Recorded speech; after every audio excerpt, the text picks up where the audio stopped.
बिस्मिल्लाहिर्रहमानिर्रहीम। अस्सलाम वालेकुम। Welcome Sam cooking and craft channel. कैसे हैं वर्स? उम्मीद करती हूँ आप सब ठीक होंगे। आज मैं शनवारी बना रही हूँ। मैं मटन में बनाऊँगी। आपने बाज़ार से बहुत दफ़ा खाया होगा शनवारी, लेकिन मैं जो आज आपको रेसिपी बताऊँगी बहुत ही ईजी और बहुत आसान रेसिपी है। बिल्कुल बाज़ार जैसा टेस्ट आता है। तो चलें स्टार्ट करते हैं। आप इसके पहले इंग्रेडिएंट्स नोट कर लें। ये मैंने मटन लिया है 2 kg, और ये देखें ये मैंने इसमें डालने के लिए ये चर्बी ली है।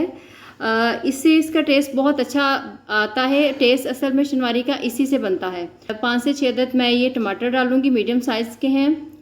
2 टेबलस्पून मैं इसमें लहसुन अदरक का पेस्ट डालूंगी।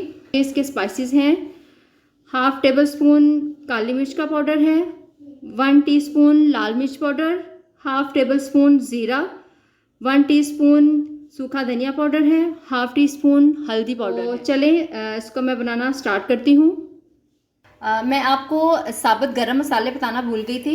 ये 5 से 6 अदद मैंने काली मिर्चें साबुत ली हैं, 4 से 5 अदद लौंग लिए हैं, और ये दालचीनी के 3-4 टुकड़े लिए हैं, और ये एक बड़ी इलायची ली है, बादियान का 1-2 फूल लिए हैं। ऑयल मैंने डाल के तो सबसे पहले मैं इनको हल्का सा गरम मसालों को फ्राई करूँगी। ऑयल मैंने डाल दिया है।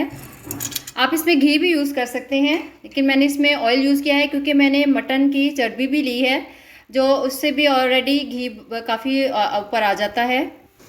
ये देखें मसाले जो हैं जो लाइट से फ्राई हो गए हैं, इसमें खुशबू आने लग गई है। इसमें अब मैं साथ ही मटन डाल दूँगी। तो मैं अच्छे से अब फ्राई कर लूँगी।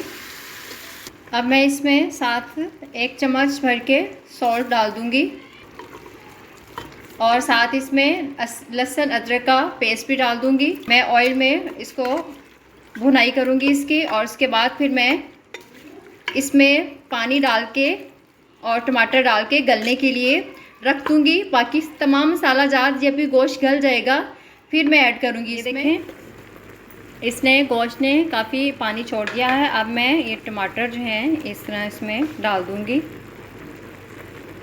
टमाटर डाल दिए मैं। अब मैं इसको बंद करके रख देती हूँ ढक्कन दे के, ताकि टमाटर भी अच्छे तरीके से गल जाएं और गोश्त भी अच्छे तरीके से गल जाए। मैं इसमें 1 कप पानी डाल देती हूँ। इसमें मैंने 1 कप पानी डाल दिया है। अब मैं ढक्कन दे के इसको रख देती हूँ गलने के लिए। तकरीबन 15 मिनट बाद मैं इसको दोबारा चेक करूँगी, और साथ ही ये भी मैं डाल दूँगी, ये इसकी जो चर्बी रखी थी मैंने। ये देखिए गोश्त जो है अच्छे तरीके से गल चुका है। अब ये टमाटर के जो छिलके हैं वो मैं उतार लूँगी। ये भी अच्छे तरीके से देखें टमाटर भी गल गए हैं। टमाटरों को मैं अच्छे तरीके से इसमें मैश कर लूँगी। अब इसमें मैं तमाम स्पाइसेस डाल दूँगी, और ये हरी मिर्चें हैं, तो मैं इसकी अच्छे से मैं भुनाई कर लूँगी। इसमें अब मैं भुनाई करते हुए गरम मसाला पाउडर डालूँगी, और इसके अच्छे से बस अब मैं 5 मिनट और इसकी बुनाई करूँगी। मटन शनवारी देखिए बिल्कुल रेडी है। इसको मैंने अच्छी से बुनाई कर ली है, और ये देखें इसका ऑयल भी ऊपर आ गया है। अब मैं इसको डिश आउट करूँगी।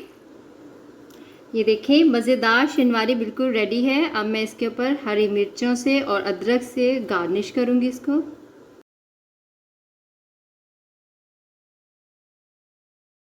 आपने मेरी इस रेसिपी को ज़रूर ट्राई करना है, और मुझे कमेंट्स बॉक्स में बताना है मेरी आपको शनवारी की ये रेसिपी कैसी लगी। और मेरे चैनल को लाइक करना, सब्सक्राइब करना, शेयर करना बिल्कुल ना भूलिएगा, और बेल आइकन का बटन ज़रूर दबा दीजिएगा, ताकि मेरी हर नए आने वाली वीडियो आप तक सबसे पहले पहुंच सके। मेरी नेक्स्ट वीडियो तक अल्लाह हाफिज़।